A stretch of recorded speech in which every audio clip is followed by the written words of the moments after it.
Sobat IMC, kembali lagi di YouTube series dari Cek Fakta Reproduksi Perempuan. Dan kali ini judulnya adalah Bagaimana Promil Akan Berjalan. Seperti biasa, hari ini Ovi tidak sendirian, akan membahas judul ini Bagaimana Promil Akan Berjalan bersama Dr. Caroline Tirtajasa SPOGK. Beliau adalah seorang dokter spesialis kebidanan dan kandungan konsultan. Subspesialisnya adalah fertility dan juga hormon reproduksi. Dan juga beliau merupakan ahli bedah laparoskopi dari Rumah Sakit IMC Pulau Mas. Halo Dr. Caroline, halo, apa kabarnya? Baik. Pembahasan kali ini luar biasa menarik sekali karena aku Ya. yakin banyak pasangan di luar sana yang juga bertanya-tanya tentang hal yang sama. Sebenarnya bagaimana sih promil ini akan berjalan, tahapannya seperti apa aja. Tapi sebelum itu mungkin langsung boleh Dr. Caroline menjelaskan sebenarnya tuh promil tuh apa sih? Ya, jadi promil itu singkatan dari program hamil sebetulnya. Ya, program hamil ini tentunya ditujukan untuk membantu pasangan-pasangan yang sulit hamil agar bisa mewujudkan keinginannya untuk hamil. Ya, as simple as that, Vi. Jadi simpelnya begitu. Ya. Nanti yang berikutnya siapa saja tuh yang membutuhkan promil? Mungkin itu yang jadi pertanyaan berikut ya. Nah, jadi secara statistik 90% pasangan usia subur harusnya hamil dalam 1 tahun pernikahan. Tentunya tanpa alat KB ya, berhubungan rutin teratur ya. Jadi kalau Anda pasangan usia subur 1 tahun menikah dan berhubungan teratur tidak juga hamil, maka sudah masuk ke kriteria infertilitas atau sulit hamil. Berarti ada sesuatu yang menghalangi terjadinya kehamilan alami tersebut. Ya, karena 90% harusnya sudah hamil. Nah, pasangan-pasangan ini yang membutuhkan program hamil, ya dibantu jadinya untuk kehamilannya dibantu oleh seorang dokter ahli dengan promil supaya bisa hamil.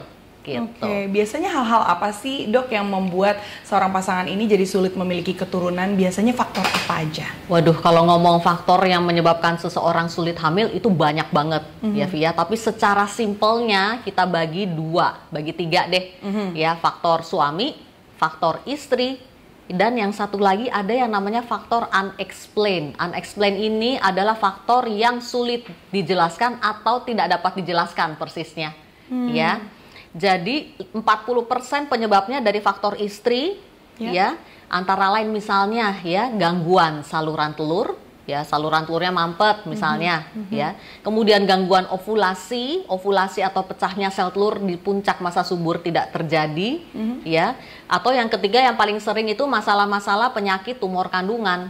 Ya, adanya polip, miom, kista, ya, kemudian juga penyakit-penyakit seperti PCO dan endometriosis tentunya juga menghalangi terjadinya sebuah kehamilan. Itu antara lain dari faktor istri. Yang kedua dari faktor suami, ya, spermanya ada masalah, ya, masalah sperma itu bisa dari segi jumlahnya kurang, atau segi pergerakannya lemes, ya, atau males, kita bilang lazy sperm, ya. Yang ketiga masalah kelainan bentuk sperma. Ya, nah itu faktor suami, itu juga 40%. Jadi sebetulnya kalau dilihat faktor suami dan faktor istri 50-50 lah, sama-sama. Karena itu suami pun harus ikut berobat untuk urusan kehamilan, nggak bisa istri sendiri atau suami sendiri nggak bisa. Harus berdua. Iya, harus berdua. Ya, it takes two to dance tango, kan harus ada 2 orang. Benar.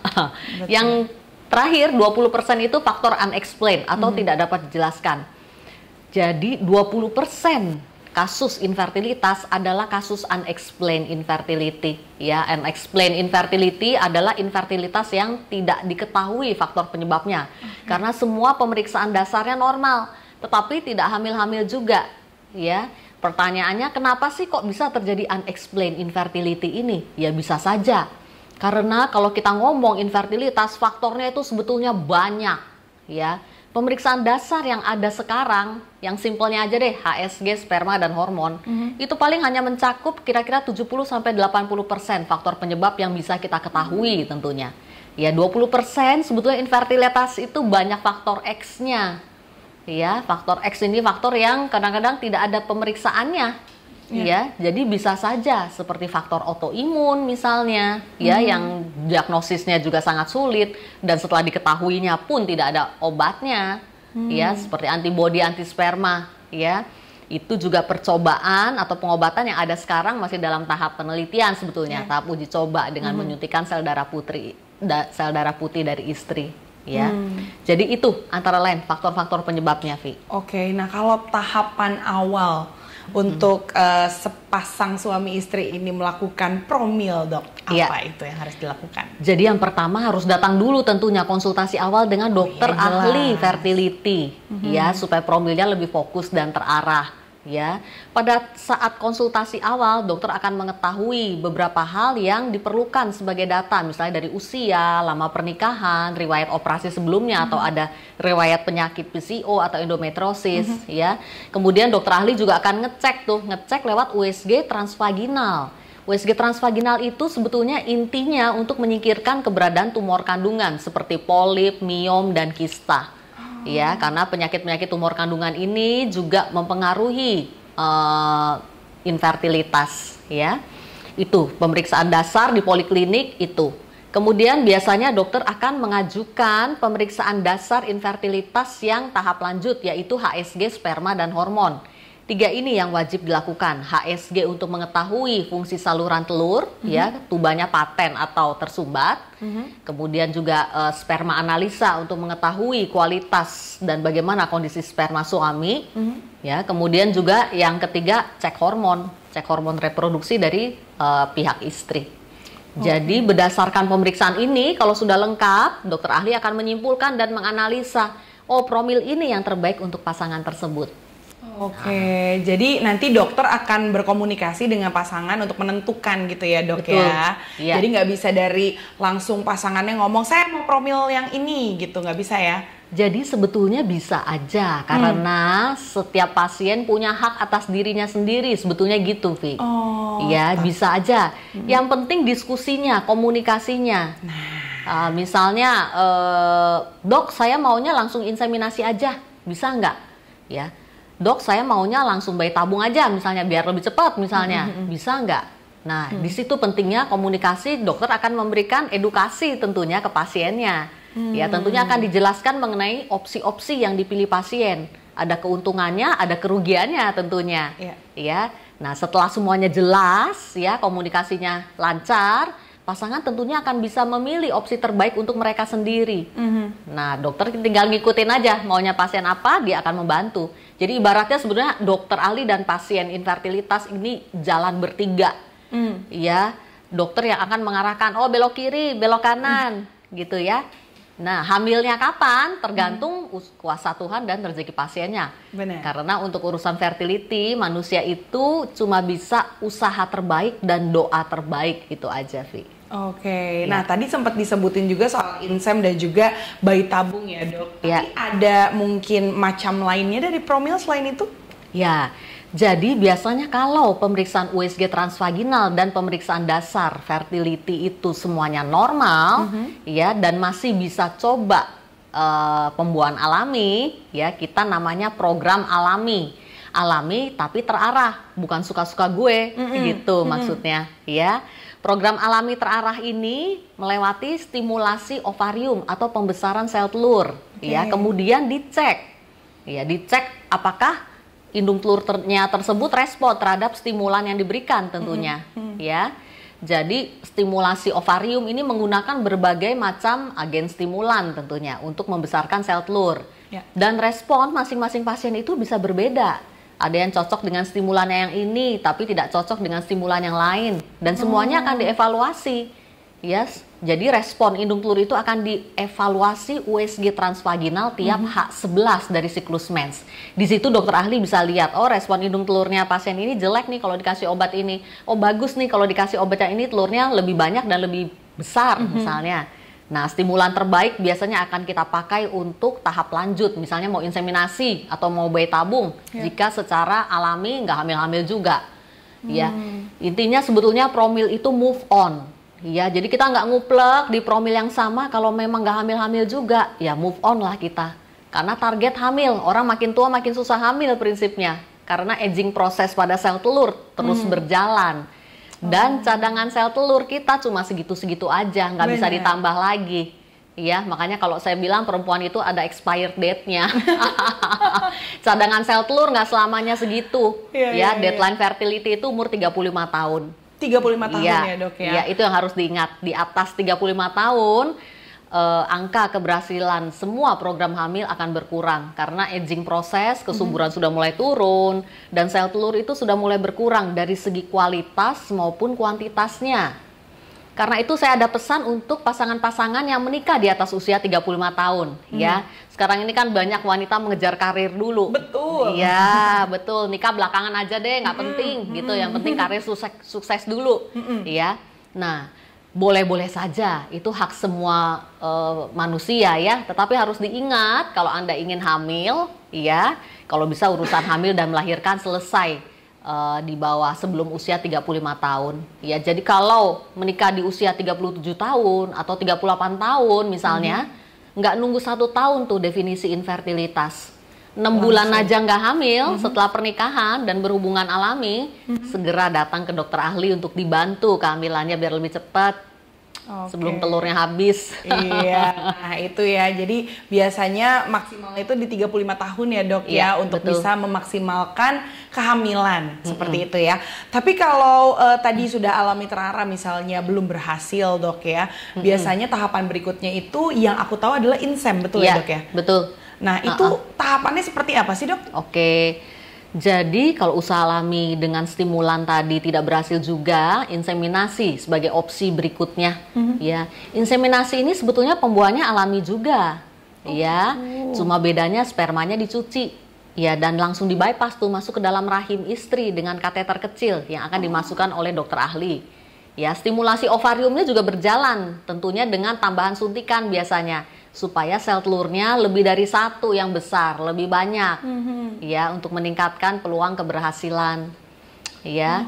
Jadi biasanya proses inseminasi sebetulnya ada di YouTube channel saya detailnya ya. Nanti bisa dicek, kurang lebih garis besarnya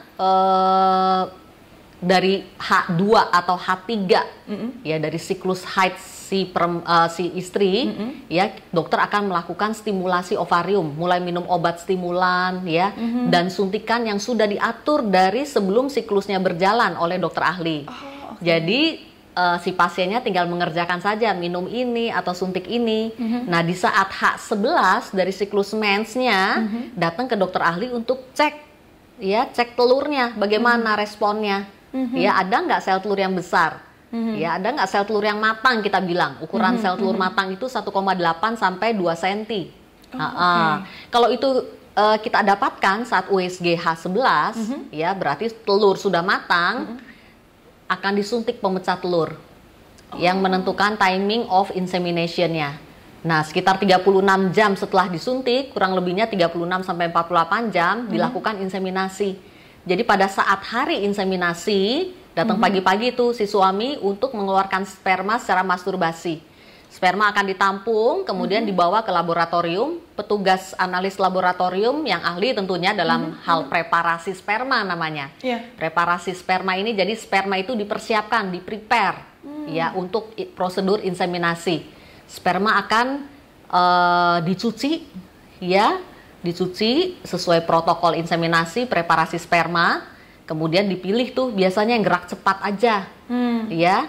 Nah, sperma yang sudah dipilih, ya, dan dipreparasi, diberikan ke dokter ahli untuk dimasukkan dengan kateter khusus inseminasi ke dalam rahim istri. Jadi yang dimasukkan itu sperma yang sudah di-prepare ke dalam rahim istri. Nah, setelah itu ya pembuahannya alami. Ya, sperma diharapkan bisa masuk ke saluran telur, ya, dengan gerak yang cepat, ya, kemudian juga bisa membuahi sel telur yang sudah kita kasih pemecah telur juga, ya. Nah, setelah itu biasanya ya baring cuma 1 jam saja, bisa langsung pulang, mau balik kerja kantor lagi juga bisa. Jadi sebetulnya nggak harus bed rest, tidak perlu bed rest, ya. Setelah itu paling hubungan alami 2 hari sekali setelah insem, ya, karena sperma itu hanya bertahan 2 kali 24 jam. Sel telur hanya bertahan 1 kali 24 jam. Ya, baik seperti itu ya. Jadi Ya. bisa dibilang dipersiapkan dulu nih dari sel telurnya, setelah itu spermanya, setelah itu baru pembuahannya sebenarnya alami, tapi bedanya mungkin tidak ada penetrasi seperti itu ya, Dok ya? Iya, tidak ada penetrasi. Tapi kan 2 hari setelah inseminasi hubungan Tetap. alami, 2 hari Hubungan sekali kan hubungan alami tetap dilakukan. Oke, Iya. seperti itu. Nah, kalau tadi soal insem, nah sekarang bayi tabung atau IVF sekarang Ya. biasanya bahasa gaulnya nih yang saya Ya. dengar di mana-mana Ya. di sosmed. Nah, kalau ini tahapannya seperti apa, Dok, detailnya? IVF ini in vitro fertilization atau orang awam bilangnya bayi tabung ya. Kalau bayi tabung pembuahannya, fertilisasinya dan dimasukinnya itu semuanya diproses di laboratorium bayi tabung. Ya. Jadi bedanya dengan inseminasi, kalau inseminasi yang kita masukkan sperma. Sperma mesti jalan sendiri itu pembuahan alami. Ya, kalau bayi tabung yang dimasukkan sudah dalam bentuk embrio yang sudah jadi. Ya, tinggal kita tunggu dia mau implan nggak, mau implantasi nggak di dinding dalam rahim. Itu sebetulnya bedanya dengan inseminasi. Ya, jadi prosedur stimulasinya tentunya dengan obat suntikan semuanya kalau bayi tabung. Ya, dosisnya juga lebih besar daripada prosedur inseminasi karena kita mau dapat sel telur sebanyak mungkin yang besar. Ya, sel telur akan dibesarkan ya biasanya mulai suntik itu H2 dari siklus mens. Ya, setiap hari pemantauannya juga lebih ketat kalau bayi tabung. Karena perkembangan sel telur itu bisa sangat cepat karena dosis obatnya juga dosis obat buat bayi tabung yang untuk lebih cepat kita membesarkan sel telur. Monitoring folikel pembesaran sel telur itu kita bisa USG tiap 2 hari sekali kadang-kadang. Untuk menyesuaikan dosis stimulannya juga karena stimulannya kan juga harus disuntikan. Ya, selain stimulan juga kita memberikan suntikan pencegah telur pecah duluan. Nah, itu penting kalau pada prosedur bayi tabung. Jadi jangan sampai telur besar tiba-tiba dia udah pecah, nggak bisa di ovum pick up nanti. Ya, jadi 2 suntikan ini yang kita berikan, suntikan stimulan sama suntikan untuk mencegah sel telur nggak pecah duluan itu. Dan itu terus dalam pemantauan sampai kira-kira H11, range H11 sampai H14. Ketika kita dapatkan sel telur matang yang tadi ukurannya 1,8 sampai 2 cm, kembali lagi disuntik pemecah telur, dipersiapkan untuk ovum pick up. Ovum pick up ini adalah prosedur panen sel telur. Ya, pasiennya dibius tentunya. Pasiennya dibius, prosedur ini sebetulnya sangat simpel. Ya, prosedur hanya setengah sampai 1 jam, setelah itu boleh pulang, tidak harus rawat inap juga. Ya, dilakukan dengan USG transvaginal yang ada di ujungnya itu ada jarum yang ramping dan panjang. Jadi dimasukkan lewat vagina, ya, kemudian jarum tersebut akan masuk ke folikel kita bilangnya untuk mengaspirasi si sel telurnya, panen sel telur. Ya, kemudian sel telur diproses di laboratorium bayi tabung, dipilih ya, kita lihat, kemudian dilakukan ICSI. Ya, ICSI ini intracytoplasmic sperm injection. Jadi sperma suami yang sudah dikeluarkan juga dan sudah dipreparasi lewat prosedur preparasi sperma, diinjek langsung ke dalam sel telur. Jadi fertilisasi dipastikan terjadi, pembuahan itu dipastikan terjadi kalau pada program bayi tabung. Semuanya itu akan dipantau oleh seorang embriologis, ya, yang memantau perkembangan atau pembelahan sel dari si embrionya ini, ya. Nah, transfer embrio bisa dilakukan di siklus yang sama atau di siklus bulan-bulan depannya lagi, tergantung bagaimana kondisi dinding dalam rahim. Semuanya akan dinilai oleh dokter ahli. Ya, di saat timingnya tepat, ya, embrio tersebut akan dimasukkan lewat kateter untuk prosedur bayi tabung, embrio transfer namanya. Ya, embrio transfer dilakukan, kemudian itu 2 minggu biasanya cek hormon untuk lihat bisa ke arah kehamilan atau tidak. Yang dicek biasanya kadar beta HCG dalam darah. Oke. Wow, jadi Jelimet sedetail ya. itu ya. Panjang juga ternyata tahapannya ya, karena kita taunya bayi tabung ya udah pembuahan di luar dimasukin selesai gitu ya. Tapi ternyata tidak sesimpel step itu. by stepnya banyak. Jadi semangat untuk para pejuang promil nih ya. Nah, untuk presentase keberhasilannya dan juga biayanya mungkin ya, Dok, yang banyak ditanyain juga sama pasangan-pasangan yang menonton video ini. Itu bagaimana, Dok? Oke. Kalau untuk inseminasi, angka keberhasilannya itu rata-rata tuh internasional sama sebetulnya, antara 10 sampai 20%. Jadi kecil, ya. Jadi program hamil itu nggak ada yang angka keberhasilannya besar banget 100%, itu nggak ada sama sekali di dunia ini. Ya, mau promil di Amerika, mau promil di Singapura, di Eropa, semuanya sama. Angka keberhasilan rata-rata segitu. Ya, antara 10 sampai 20% untuk inseminasi. Untuk bayi tabung tergantung usia. Nah, makanya itu faktor usia sangat penting untuk angka keberhasilan program hamil. Jika usia masih di bawah 35 tahun, angka keberhasilan bayi tabung itu yang paling tinggi. Paling tingginya 30-50%. Itu paling tingginya ya untuk keberhasilan promil bayi tabung. Nah, jika usianya sudah tank 35 tahun ke atas, ya tentunya akan berkurang dengan bertambahnya usia. Iya, 35 tahun tank misalnya pas 30% aja angka keberhasilannya. 36, 37 udah makin kurang lagi, 25%. Apalagi kalau cadangan sel telur udah mulai habis, makin kecil lagi. Itu kalau angka keberhasilan. Nah, kalau mengenai biaya, masing-masing rumah sakit bisa berbeda karena tergantung dari obat stimulan yang dipakai. Jadi program hamil ini sebetulnya mahalnya di obat sebetulnya. Obat-obat stimulasi ini cukup mahal. Ya, itu bisa menghabiskan ya 50% dari keseluruhan biaya. Ya. Bervariasi ya. Kalau untuk inseminasi biasanya kalau dengan obat-obat semua bisa di range antara 6 sampai 8 juta. Ya. Kalau untuk bayi tabung rata-rata tergantung stimulannya juga tentunya ya, di range 80 sampai 100 juta. Kurang lebih secara kasarnya seperti itu perbandingannya. Oke, seperti itu ya. Jadi semangat menabung nih untuk para pejuang garis 2 ya. Tapi nggak masalah kan, nanti dapatnya kadonya langsung buah hati yang tidak bisa digantikan oleh apapun. Tapi terakhir nih dok, aku ada satu pertanyaan yang ini menurut aku mungkin teman-teman di sini sobat IMC harus tahu juga dok.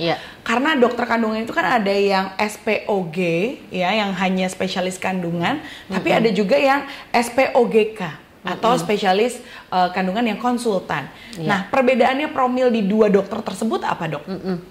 Jadi SPOGK ini adalah dokter ahli, K-nya tapi harus dilihat ya, subspesialisasi itu banyak ya, khusus untuk program hamil biasanya subspesialis fertility dan hormon reproduksi, K-nya itu ya. Jadi promil dengan dokter ahli fertility tentunya akan lebih fokus dan terarah ya. Jadi semuanya sudah di dokter tersebut, mulai dari inseminasi, bayi tabung, semuanya sudah diprogram secara fokus dan terarah oleh dokter ahli. Beda dengan dokter SPOG biasa. Kalau SPOG biasa ya kalau agak kurang fokus dan terarah ya, karena mereka harus merujuk nanti. Kalau tahapannya misalnya inseminasi gagal, harus merujuk untuk bayi tabung, mereka akan merujuk juga ke dokter ahli fertility-nya. Jadi daripada tahapannya bolak-balik, langsung aja carinya SPOGK gitu ya.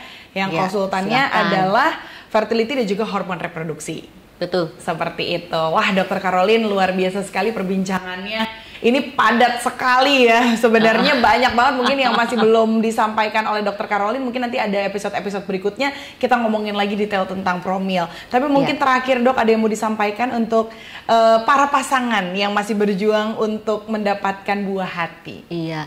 Jadi para pasangan infertilitas, ingatlah deadline fertility itu umur 35 tahun ya. Kalau bisa sebelum 35 tahun urusan hamil dan melahirkan sudah beres ya. Tetapi bagi yang telat menikah atau belum mendapatkan pasangan, ya apa boleh buat ya. Tetapi lakukanlah program hamil secepatnya ya, karena sel telur akan makin habis dan tidak bisa ditambah lagi, itu saja. Oke, the clock is ticking ibaratnya ya dok, betul. Ya. Tidak usah ditunda-tunda lagi, langsung saja mungkin bisa berkonsultasi dengan SPOGK terdekat, atau mungkin bisa main-main bersama Dokter Caroline, ngobrol-ngobrol dengan Dokter Caroline. Ini ada di Rumah Sakit IMC yang ada di Pulau Mas. Kalau misalnya ada pertanyaan-pertanyaan juga bisa melalui Instagram ataupun sosial media beliau yang sudah muncul di layar. Terima kasih banyak untuk Sobat IMC yang sudah nonton video ini. Jangan lupa nonton-nonton lagi video-video sebelumnya dan juga video-video setelah ini. Sampai ketemu di episode berikutnya. Bye-bye.